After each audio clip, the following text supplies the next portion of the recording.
Right, so let's analyse one of the big court cases this week. Judgment has been reserved. The KwaZulu-Natal High Court in Pietermaritzburg will now decide on the fate of former President Jacob Zuma's private prosecution of State Advocate Billy Downer and News 24 journalist Karyn Maughan.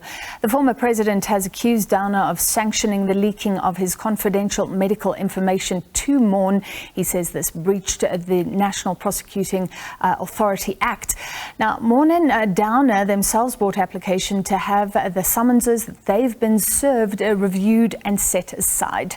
Let's chat to Mpumelelo Zikalala, legal analyst. Mpumelelo, great to have you with us as always. Firstly, Maughan has said that this prosecution is attempting to stifle her ability specifically to report on arms deal corruption. Billy Downer is the lead prosecutor there against the former president. Is this prosecution a threat to media freedom? Do you think that has been a strong argument coming through? I do not think so. Now, we have to take it from a premise of saying that there's no one who should be or ought to be above the law. We all need to subscribe to the law and stick to it. So we're basically compliant in some way or another. Now, what there needs to be is an ability for one, especially from the side of the media, to be able to report freely and to be able to use whatever information that they find correctively and within the course and scope of their employment, also on the legal side, on where we're legally compliant to be able to publish it. Now, all this is saying what the case seeks to say is to say, in cases where there's information which is in the hands of a prosecutor, the NPA Act is clear by saying that the information that you find within the course and scope of your employment, which is going to be utilized in the case, cannot be used unless it has been submitted in a court file or it has been made public.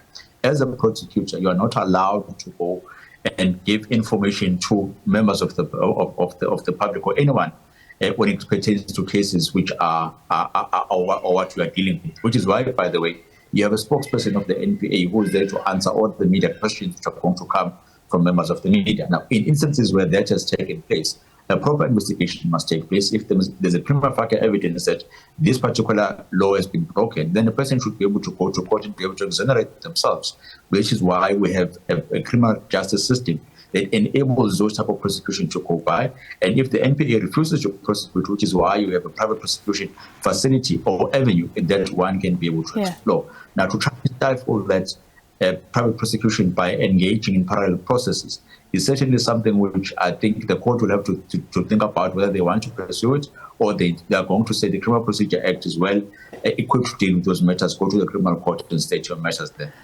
From a journalism perspective, she may have done what journalists do every day. And remember that we do receive information, assess if it's in the public interest, and then report when allowed to do so. So News 24 at the time said she reported on those medical records when they were already filed at court. They were already public knowledge.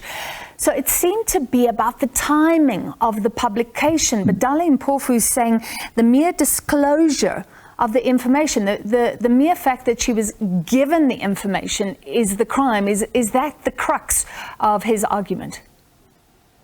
Now, you're saying, when you stated earlier, you said that when it is legally allowed for you to report on a particular matter, one would take an instance of medical records. Are you allowed to report on medical records of certain individuals? Is there certain things in which you can't report upon, in which, according to journalism, it would be viewed as being taboo to engage in those particular... No, but according to News 24, that this was reported on when the medical information was in a court document filed at court, which was accessible to journalists across the country. Then it was a public record at that point. Now we then come back and go to the point of the sequence of events as to when that particular document was there and when was the date or the time of the publication. Is it at a time in which it could have been accessed by any other journalist that is there, or it is at a time in which only one journalist had an opportunity to get that particular information? But the most important would be, where did you get it from? Did you get it from the court file or did you get it from a prosecutor? If you got it from a prosecutor, that's a different story altogether, because prosecutors are not allowed to disclose information which they get within the course and scope of their employment. The Act says that, and the code of conduct in which prosecutors are supposed to live by states that. So what the law is seeking to do here is to say, we are going to comply with what the law says and make sure that we're able to hold whoever that we need to hold accountable. Now, if you delve into those particular intricate knowledge or intricate evidence that can only be discovered whether it is authentic or not when someone goes into the witness box. This means that you do need a trial in this particular matter where people or a person is going to go into the witness box and say, for example, Ms. Karyn Maughan will then say, I received this information at this particular point in time. This is the time in which I then decided to publish it. Then you go back and check, was it at that time a matter which is for public consumption or was it not? So if there's a dispute of facts that can only be resolved by someone going to the witness box and stating their evidence, it's more than merit of saying that go to trial so that you can be able to exonerate yourself and do not use civil proceedings to circumvent or short circuit the process of determining whether you are guilty or not. It sounds like you're questioning the strategy, I think, of both Karyn Maughan and Billy Downer to preempt or question the validity of the prosecution itself. And it could be asked, why not just let it play out? And if they're innocent, then show their innocence. That's the most important question, especially when you have strong or stated or established legal principles that allow you to determine those particular disputes or to render or to deal with those particular disputes. Now, let's go back to the Criminal Procedure Act. There's a section that says that as a defense, you can state that the person does not have charge to prosecute, which has been neutralized before. And you can be able to state that in a judge who is wearing a red robe and to determine whether there is charge to prosecute or not, and not to go to the civil proceedings and say to them, I want to be tried here first before I go to the criminal proceedings. What you then may do, or the court may do if they say yes to this type of manner or approach, is then to say, any person who has information that they're going to be arrested next week can go to a civil court and say, I've been given information that I need to appear in court on this particular day. I so believe that the state does not have enough evidence against me. Can you, as a civil court, determine whether there are merits in this matter before I go to the criminal court?